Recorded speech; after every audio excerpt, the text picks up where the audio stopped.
Formula One is a pretty addictive sport. For us, the fans, essential viewing is Sunday's on-track action. As for the drivers, well, many of them find it very difficult to step away from the intense adrenaline rush that is a Grand Prix. I'm Ollie Wilson for GPFans, and this is our look at 10 drivers that stepped away and then came back to the sport of Formula One. Kimi Raikkonen burst onto the F1 scene in 2001 with Sauber before being snapped up by McLaren the following year. 5 seasons and 2 second-place finishes in the Drivers' World Championship followed, before a trip to Ferrari helped him secure the 2007 Drivers' World Championship title, outfighting the McLarens of Lewis Hamilton and Fernando Alonso in the process. But the off-road trails of rallying called his name, apparently, and Kimi decided to step away from the sport after the 2009 season. However, 2 years off in America with NASCAR and rallying on the ice and dirt roads didn't stop the warm tarmac of Formula One lingering in his mind, and Kimi returned to the grid in 2012 with Lotus, finishing 3rd in the championship that season and taking a race win in Abu Dhabi.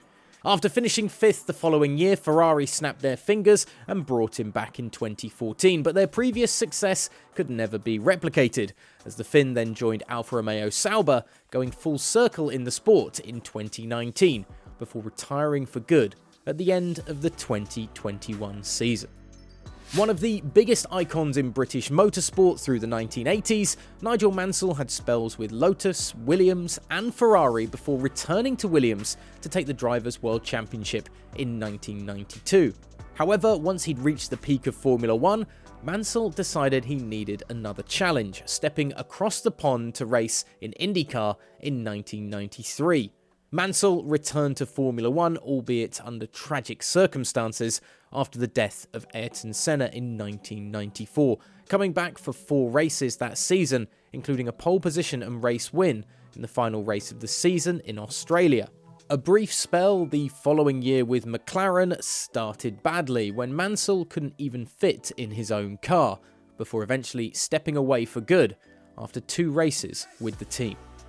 Alan Jones first popped up in Formula One back in 1975, with his first stint in the sport eventually culminating in 5 race wins in the Drivers' World Championship in 1980. His glory years came with Williams as the constructor propelled him to said title, and a 3rd place finish in the championship the following season. However, after that success, Jones had decided he missed his native home of Australia and decided to step away and retire at the peak of his career. But he wouldn't be on this list if he'd stayed away from Formula One, would he? 1985 saw his full return to the sport after a single race shot in 1983 with the Arrows team, but Haas, where he joined, were a long way from where his old Williams had been, with only 2 points finishes coming across the 1985 and 86 seasons, which encouraged Jones to step away for good. Some people love a bit of trouble and strife to inspire them, and maybe that's what keeps Kevin Magnuson coming back to Formula One, having been knocked off the grid twice in his career. Perhaps the Danish driver is chasing the taste of his maiden race in Australia in 2014, where he put his McLaren on the 2nd step of the podium with a breakout drive in the sport. However, things didn't get much or at all better that season, with McLaren dropping the driver for Fernando Alonso at the end of the year. Magnuson returned with Renault in 2016, before moving to Haas a year later. His peak was perhaps a top 10 finish in the Drivers' Championship in 2018, before the team and driver slowly slipped to the bottom of the F1 totem pole. Ditched after the 2020 season as the American constructor went for the youth of Nikita Mazepin and Mick Schumacher, Haas pulled Magnuson back in 2022 in a melee of off-track commotion after the team cut ties with Mazepin after Russia's invasion of Ukraine. The pole position in Brazil 2022 was his and the team's first in F1 history, perhaps highlighting that the wise old head is sometimes better than the inexperience of youth. A debut season in 2010, Nico Hulkenberg was just 22 years old when he got his first taste of Formula One's fast lane with Williams.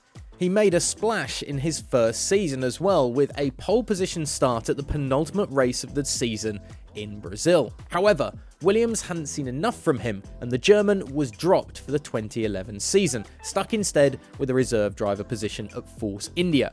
A year on the sidelines may have paid off, however, because once he returned to the grid in 2012, he began to carve out a reputation as a safe pair of hands behind the wheel, with spells at Sauber, Force India and Renault, all producing strong points finishes at the end of the season, until his performance dropped in 2018 and 2019. After being let go by Renault at the end of the 2019 season, Hulkenberg had to wait until 2023 to get another full-time job behind the wheel, with 5 substitute appearances for Racing Point and Aston Martin sandwiched between, as the German stepped in for the injured and sickly across the 3-year period. A figure that almost reached the peak of Formula One in 2008, Robert Kubica was considered a phenomenal young driver since his debut in the sport in 2005. His race win in Canada 08 launched him into the title frame with Williams, but he would never stand on the top of the podium again. 2011 saw things take a dramatic turn for the worse, when an off-season rally driving crash saw the Polish driver in hospital for 3 months and away from racing for just under a couple of years. Kubica decided to return to the rally track in 2013, an obvious choice if you fancy facing your demons. And in 2017, he returned to Williams and Renault as their test driver. 2 years after that, he was back on the grid again with Williams with a full-time seat, taking just a single point with the struggling constructor that season. The return from almost losing the chance to ever race again, and perhaps something even more tragic, to being back on the grid once more, is a pretty unbelievable story. 16 years of being at the top of Formula One, Michael Schumacher called it quits on his career in the sport after the 2006 season, having been knocked off his perch by Fernando Alonso as the Spaniard took the Drivers' World Championship in back-to-back seasons, ending the German driver's run of 5 titles in a row. Controversial and brilliant when Schumacher stepped away, many expected it to be for good and the curtain closer on an incredible career. But Michael Schumacher couldn't stay away, and when Mercedes came calling in 2010, the 3-year retirement became a 3-year hiatus. But his final 3 seasons in F1 with the Silver Arrows provided just 1 podium as the legend missed the mark for Mercedes, timing his exit from the sport just before their years of dominance in the turbo hybrid era, and only 1 more podium came for the man who is still thought of by some as the best racing driver to grace Formula One. In 2018, when the Spanish driver and 2-time Formula One world champion Fernando Alonso stepped away from the sport, many thought that this could be the end, while others were convinced he would return one day again. Maybe Alonso had grown frustrated with not being as competitive as he used to be, taking the Drivers' Championships with Renault in his 4th and 5th full seasons in the sport, before a 3rd place finish in 2008 and 2nd place finishes with Ferrari in 2010, 2012 and 2013.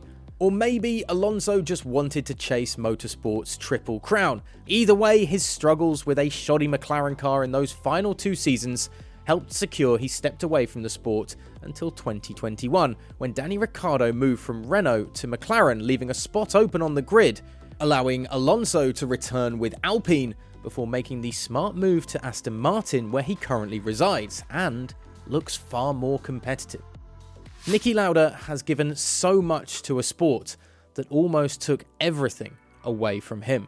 His World Championship win in 1975 with Ferrari was impressive, but more was his 2nd place finish in 1976 after almost losing his life at the Nürburgring in Germany that year. However, the Austrian missed just 2 races away from the track that season and then decided not to fight for the title in the final race of the season due to the unsafe track conditions that the race in Japan was being run in. A 2nd title came for him in 1977, with Lauda able to miss the final 2 races of the season and still take the driver's crown, before leaving the sport abruptly in 1979 while at Brabham, retiring on the spot during a practice session at the Canadian Grand Prix. But 2 years after the shock move, Ron Dennis and McLaren called the Austrian back into F1. A race win in his third Grand Prix back in the sport dampened the idea that Lauda couldn't cut it at the top, and in 1984 he took his third Drivers' World Championship ahead of teammate Alain Prost before retiring the following year.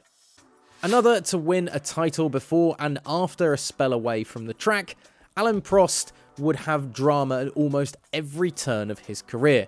Back-to-back championships in 1985 and 86 after narrowly losing the world title in 1984 put the Frenchman on top of the F1 pile for the mid-part of the decade, before taking a third world title in dramatic fashion ahead of his then McLaren teammate Ayrton Senna.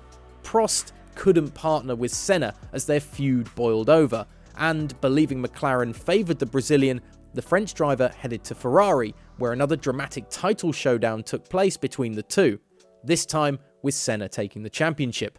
Ferrari then fired Prost in 1991 after the driver criticised the car. He would miss the 1992 season without a drive, but returned in 1993 with Williams Renault, taking the seat from Nigel Mansell after his departure and coming back to take 7 race wins and a 4th Drivers' World Championship before leaving the sport for good on top.